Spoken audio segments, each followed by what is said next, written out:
Class 9 9वीं कक्षा। नमस्ते छात्रों, आज हमें नया पाठ चलाने वाले हैं। पाठ की ओर से आज कहानी की ओर देखने वाले हैं। कहानी का शीर्षक है काबुली वाला। इनके लेखक होते हैं रविंद्रनाथ टैगोर। चलो छात्रों, अब कहानी की तरफ देखेंगे। कहानी यूँ शुरू होता है कि रविंद्रनाथ टैगोर ऐसा कहते हैं, मेरी 5 बरस की छोटी बेटी मिनी बिना बोले पल भर भी नहीं रह सकती। संसार में जन्म लेने के बाद भाषा सीखने में उसने केवल 1 वर्ष का समय खर्च किया था। उसके बाद से जब तक वह जागती रहती थी, एक पल भी मौन रहकर नष्ट नहीं करती। उसकी माँ बहुत बार डांटकर उसका मुंह बंद कर देती है, किंतु मैं ऐसा नहीं कर पाता। चुपचाप बैठी मिनी देखने में इतनी अजीब लगती है कि मुझे बहुत देर तक सहन नहीं होता। इसलिए मेरे साथ उसकी बातचीत कुछ उत्साह के साथ चलती है। सुबह मैंने अपने उपन्यास के 17वें परिच्छेद में हाथ लगाई थी कि मिनी ने आते ही बात छेड़ दी। पिताजी रामदयाल दरबार काट को कौवा कहता था, वह कुछ नहीं जानता है ना। संसार की भाषाओं की विभिन्नता के बारे में मैं मेरे कुछ बताने से पहले ही वह संसार के दूसरे प्रसंग चली गई थी। देखो पिताजी, भोला कह रहता था कि आकाश में हाथी सूंड से पानी डालता है, उसी से वर्षा होती है। मैयारी बोला, कैसी बेकार की बातें करता रहता है, खाली बकबक करता रहता है, दिन रात बकबक लगाया कर रहता है। इस बारे में मेरी हाँ ना जरा भी इंतज़ार किया ना वह अचानक पूछ बैठी, पिताजी माँ तुम्हारी कौन होती है। मन ही मन कहा, साली। ऊपर से कहा, मिनी जा तू बोला के साथ खेल, मुझे इस समय काम है। तब वह मेरे लिखने की मेज के किनारे मेरे पैरों के पास बैठकर अपने दोनों घुटनों पर हाथ रखकर बड़ी तेज से अड़गम बगड़म कहते हुए खेलने लगी।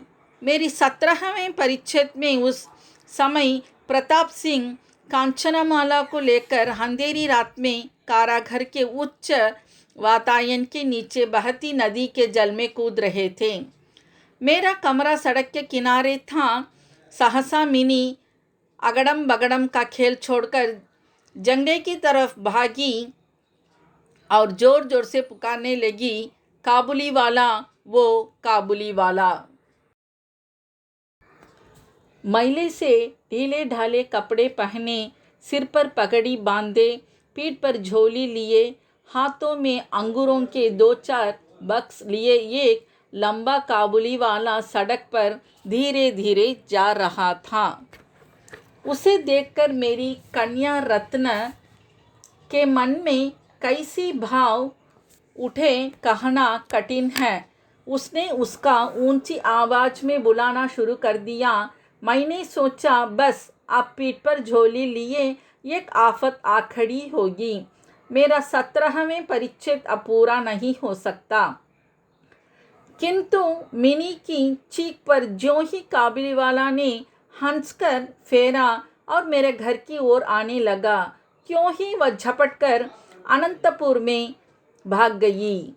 उसका नाम निशान भी ना दिखाई पड़ा। उसके मन में एक तरह का अंधविश्वास था कि उस झोली के भीतर खोज करने पर उसके सामान 2-4 जीवित मानव संतान मिल सकती है। इधर काबुली वाला आकर मुस्कराता हुआ मुझे सलाम करके खड़ा हो गया। मैंने सोचा, हालांकि प्रताप सिंह और कांचनमाला की हालत बहुत कष्टपूर्ण है, फिर भी आदमी को घर पर बुला लेने के बाद उससे कुछ ना खरीदना शोभा नहीं देता। कुछ खरीदा। उसके बाद 2-4 बातें हुई। अब्दुल रहमान, रूस, अंग्रेज़ आदि को लेकर सीमांत प्रदेश की रक्षा नीति के बारे में बातचीत होने लगी।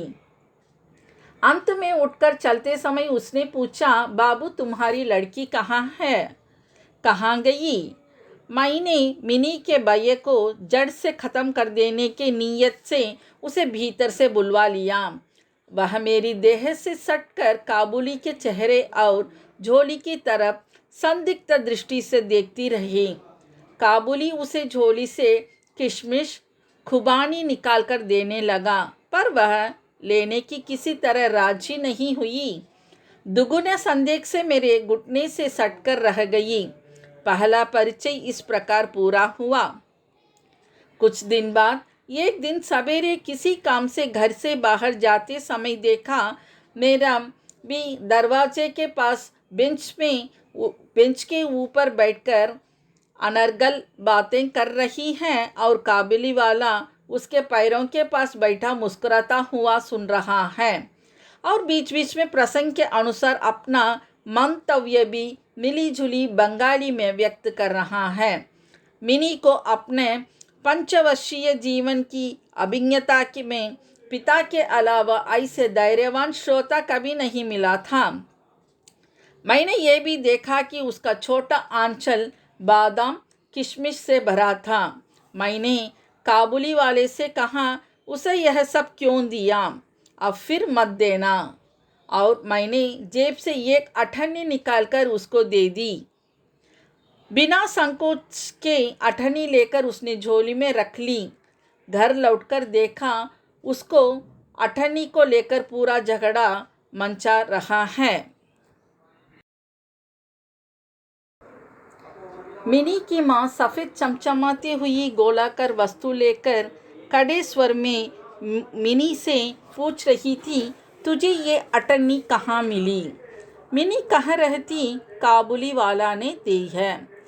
उसकी माँ कह रही थी, काबुली वाले से अठन्नी लेने तू क्यों गई?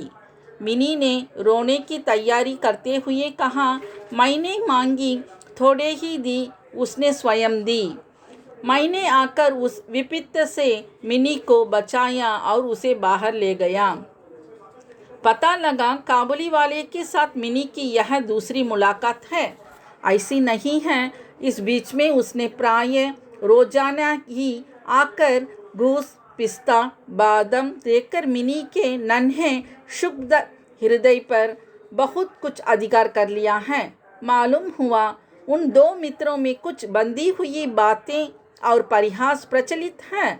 जैसे रहमत देखते ही मेरी कन्या हंसते हंसते पूछी, काबुली वाला, वो काबुली वाले, तुम्हारी झोली में क्या है? रहमत अनावश्यक चंद्र बिंदु जोड़कर हंसते हुए उत्तर देता, हाँ थी, अर्थात उसकी झोली में एक हाथी है। उसके हंसी का यही गढ़ रहस्य था।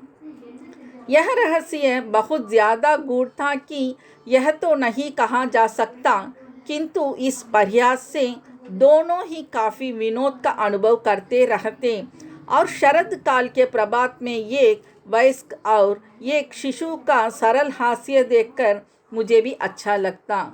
उनमें एक और बात भी प्रचलित थी। रहमत मिनी से कहता, मुन्नी तुम क्या कभी ससुराल नहीं जाओगी? बंगाली परिवार की लड़की जन्मकाल से ही ससुराल शब्द से परिचित रहती हैं, क्योंकि हमारे कुछ आधुनिक ढंग के लोग होने के कारण बालिका को ससुराल के संबंध में परिचित नहीं कराया गया था। इसलिए वह रहमत के अनुरोध को ठीक से नहीं समझ पाती थी।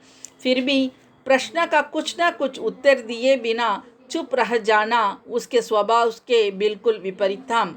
वह उलटकर पूछती, तुम ससुराल जाओगे? रहमत काल्पनिक ससुर के प्रति खूब मोटा घूंसा तानकर कहता, मैं ससुर को मारूंगा। सुनकर मिनी ससुर नामक किसी एक अपरिचित जीव की बुरी हालत की कल्पना करके खूब हंसती। शुभ्र शरत काल था। प्राचीन काल में राजे महाराजे इसी ऋतु में दिग्विजय के लिए निकलते थे।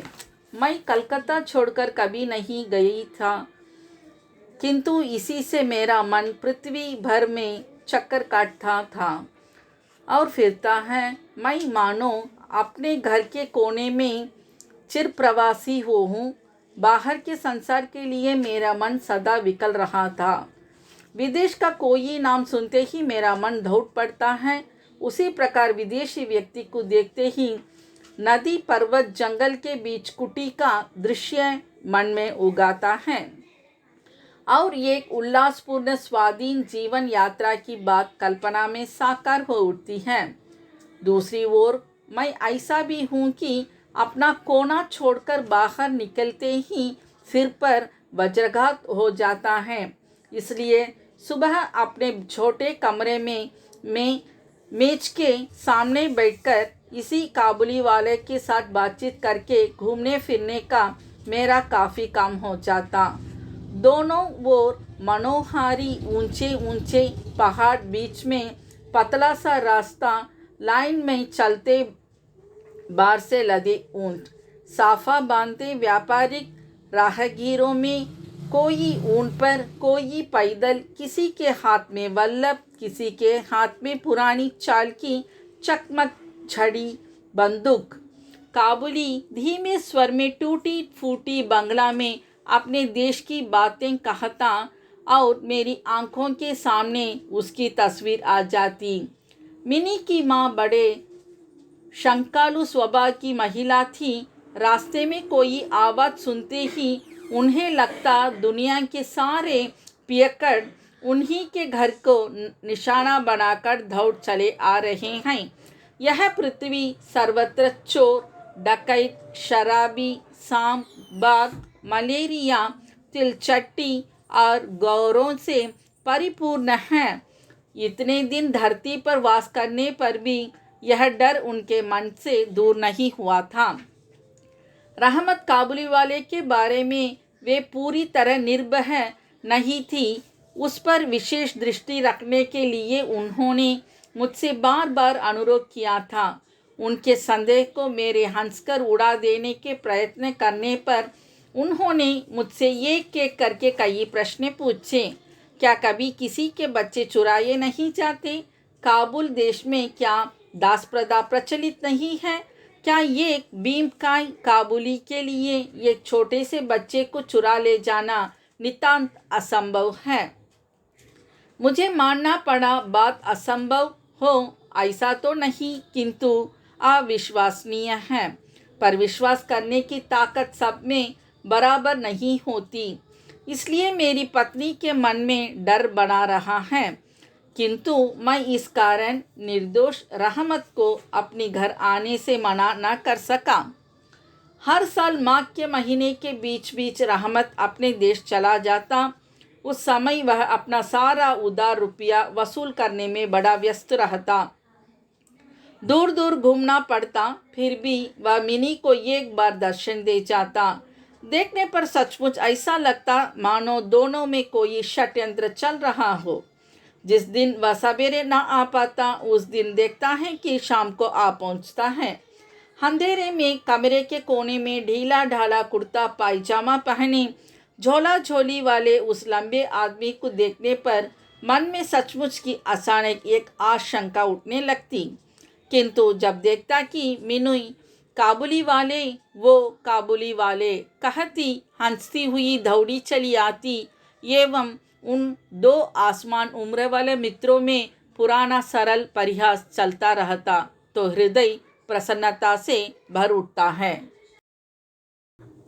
एक दिन सवेरे मैं अपने कमरे में बैठा प्रूफ संशोधन कर रहा था।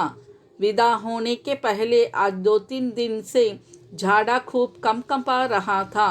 चारों ओर एकाएक शीतकार मच गई थी। जंगले को पार करके टेबल के नीचे आकर मेरे पैरों पर पड़ रही थी। सुबह की धूप की गर्माहट बड़ी मीठी लग रही थी। 8 बजे का समय रहा होगा। सिर पर गुलूबंद लपेटे तड़के टहलने वाले प्राय सभी सवेरे की सैर पूरी करके घर लौट रहे थे। तभी सड़क पर बड़े जोर से हल्ला सुनाई पड़ा। आंख उठाई तो देखा तो पहरेदार अपने रहमत को बांधे लिए जा रहे थे। उसके पीछे तमाशबीन लड़कों की डोली चली आ रही थी। रहमत के शरीर तदा कपड़ों पर खून के दाग है और एक पहरेदार के हाथ में खून से सना छुरा है। मैंने दरवाजे के बाहर आकर पहरेदारों को रोककर पूछा, मामला क्या है? कुछ उससे कुछ रहमत से सुनकर मालूम हुआ कि हमारा एक पड़ोसी ने रामपुरी चादर के लिए रहमत से कुछ रुपया उधार लिया था। उसने झूठ बोला कर रुपया देने से इनकार कर दिया और इसी बात को लेकर कहा सुनी करते करते रहमत ने उसका छुरा भोंक दिया। रहमत उस झूठे की ओर मुंह करके तरह तरह की बद्दी गालियां दे रहा था। तभी काबुली वाले पुकारती हुई मिनी घर से निकल आई। पलक मारते रहमत का चेहरा कौतुकपूर्ण हंसी से चमक उठा। उसके कंधे पर आज झोली नहीं थी, इसलिए झोली के संबंध में उसकी नियमित चर्चा चल रही थी। मिनी ने छूटते से उससे पूछा, तुम ससुराल जाओगे? रहमत ने हंसकर कहा, वहीं जा रहा हूँ।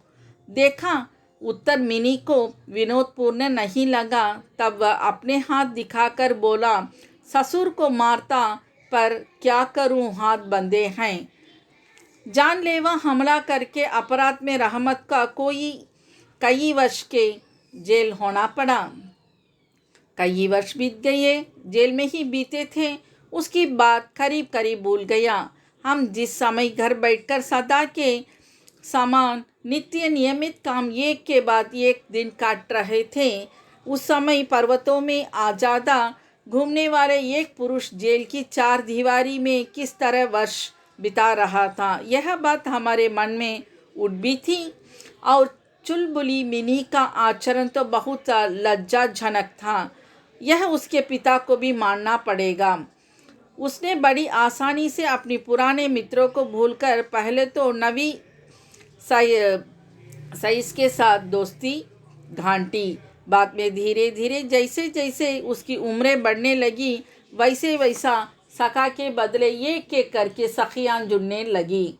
यही नहीं, अब वह अपने पिता के लिखने पढ़ने के कमरे में भी नहीं दिखाई पड़ती। मैंने तो उसके साथ एक तरह से कुट्टी ही कर ली थी। न जाने कितने वर्ष बीत गए और एक शरत काल आया। मेरी मिनी का विवाह सम्मत तय हो गया। पूजा की छुट्टियां में उसका विवाह होगा। कैलाशवासिन के साथ साथ मेरे घर की आनंदमयी भी पिता के घर में अंधेरा करके पति के घर चली जाएगी। अत्यंत सुहावनी सुबह थी। वर्षा के बाद शरद की नई धूप न जैसी घुलाए हुए निर्मल सोने का सा रंग धार लिया हो। यही नहीं, कलकत्ता की गलियां में भीतर के घुटनदार जर्जर ईंटों वाले सटे हुए मकानों पर भी इस धूप की आभा ने एक अपूर्व लावण्य बिखेर दिया था। आज मेरे घर में रात बीतते ही शहनाई बज उठी थी। वह बांसुरी मानो मेरे हृदय के अस्थि पंजर में से क्रंदन करती बज रही हो। करुण भैरवी रागिनी में आने वाले कष्ट को शरद की धूप के साथ सारे संसार में फैला रही थी। आज मेरी मिनी का विवाह था। सवेरे से ही बड़ी भीड़ भी आ रही थी। लोग आ जा रहे थे। आंगन में भांस बांधकर मंडप ताना जा रहा था। घर के कमरे और बरामदों में झाड़ टांगने के टक टक आवाज हो रही थी। गजल का शोरगुल था। मैं लिखने के अपने कमरे में बैठा हिसाब देख रहा था। तभी रहमत आकर सलाम करके खड़ा हो गया। पहले तो मैं उसे पहचान ही ना सका। ना तो उसके पास वह झोली थी, ना उसके वे लंबे बाल थे और ना उसकी देह में पहले जैसा तेज। आखिर उसकी हंसी देखकर उसे पहचाना। मैंने कहा, क्यों रे रहमत, कब आया? उसने कहा, कल शाम को जेल से छूटा हूँ। बात सुनकर कानों में जैसे खटका हुआ। कभी किसी खूनी को प्रत्यक्ष नहीं देखा। इसे देखकर सारा अंतःकरण जैसे संकुचित हो गया। मन हुआ आज के इस शुभ दिन पर यह आदमी यहाँ से चला जाता तो अच्छा होता। मैंने उससे कहा, आज हमारे घर में ये काम है, मैं कुछ व्यस्त हूँ, आज तुम जाओ। बात सुनते ही वह उसी क्षण चले जाने लगा।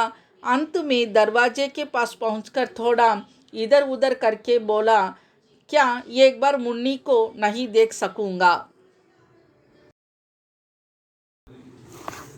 कदाचित उसे विश्वास था मिनी अब भी वैसी ही होगी, मानो उसने सोचा हो मिनी अब भी पहले की ही बांधी काबुली वाले कहती दौड़ी आएगी। उनकी उस अत्यंत उत्सुकतापूर्ण पुरानी हंसी विनोद की बातों में किसी प्रकार का अंतर नहीं होगा।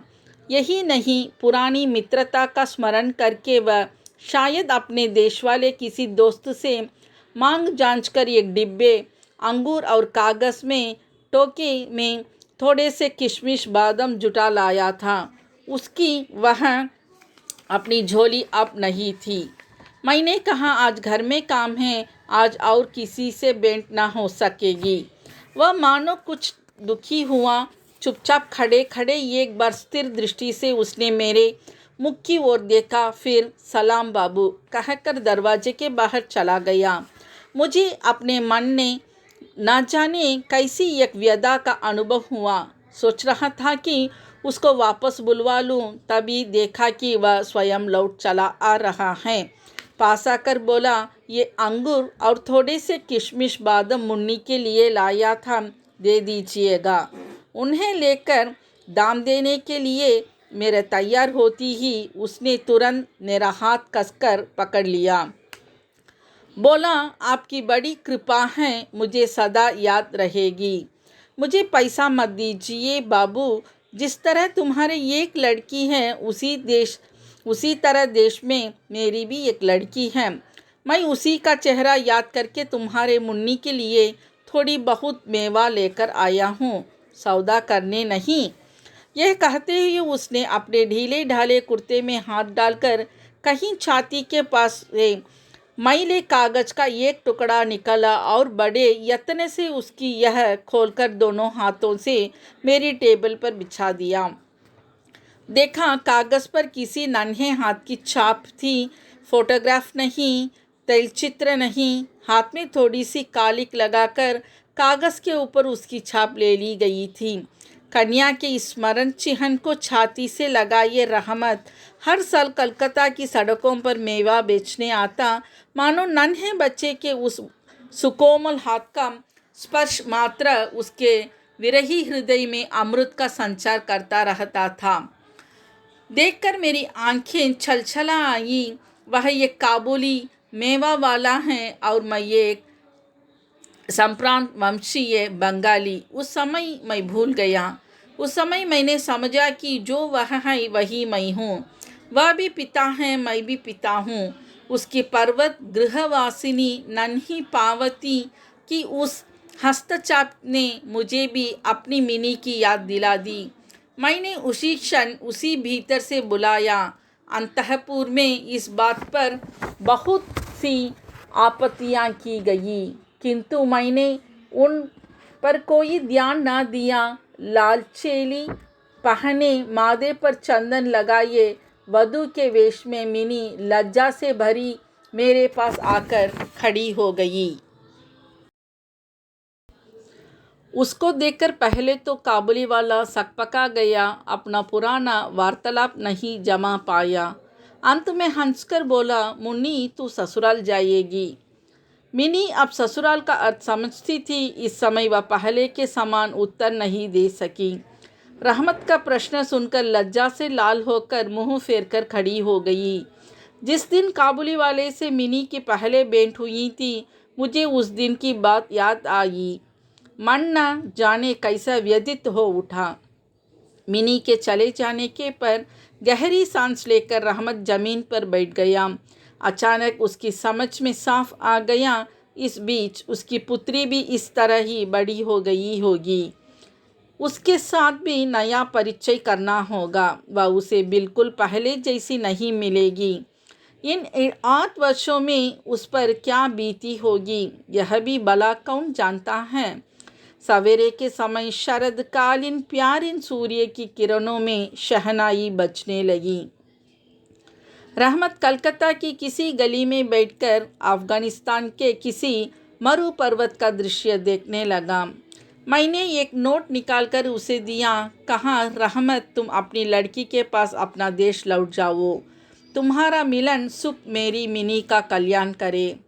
इन रुपयों का दान करने के कारण हिसाब में से उत्सव समारोह के 2-1 अंग छांट पड़े और छांट देने भी पड़े। जैसी सोची थी बिजली की वैसी रोशनी नहीं की जा सकी। फौजी बैंड भी न आ सका। अंतःपुर में स्त्रियां बड़ी नाराजगी जताने लगी, लेकिन मंगल आलोक में मेरा शुभ उत्सव प्रकाशमान हो उठा।